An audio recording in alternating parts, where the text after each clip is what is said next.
নমস্কার, আমি শ্রাবণী।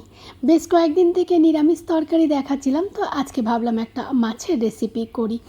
বোয়াল মাছ আমি তো এইভাবে করি, কেন জানেন?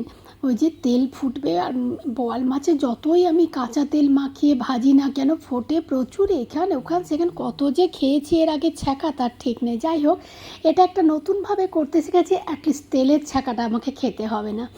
বোয়াল মাছে দেখবেন একটা লাল লালে ব্যাপার থাকে, যেটাকে দেওয়ার জন্য আমি 1-1.5 ঘন্টা ধরে নুন মাখিয়ে রেখে দিই একটু, তাহলে কি লাল লালে ব্যাপারটা খুব ভালো করে পরিষ্কার করে ধুয়ে নিয়ে এর মধ্যে দেবো রসুন বাটা, পেঁয়াজ বাটা, টমেটো বাটা, লঙ্কা, জিরে আর গোলমরিচ, আর অবশ্যই বেশ কিছুটা লেবুর রস। এগুলো সব কিছু দিয়ে খুব ভালো করে মাখিয়ে নুন দিয়ে গরম মশলা, যা কিছু দরকার, এক টাইপের বলতে পারেন, এটা বোয়াল ভাপাও হবে।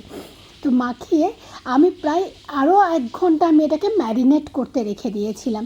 দিয়ে তারপরে কড়াইয়ে খুব সামান্য একটু তেল দিলাম, তেল দিয়ে সমস্ত মাছগুলোকে ভালো করে কড়াইয়ে বসিয়ে নিলাম। বসানোর পরে ওই যে মশলা ছিল, সেই মশলাটুকু ওপর থেকে, আর এই বাটি ধোয়াই জল, যেটুকু জল দিয়ে একটুখানি বাটিটা ধুয়ে নেওয়া, ধুয়ে ঢাকা দিয়ে দেওয়া।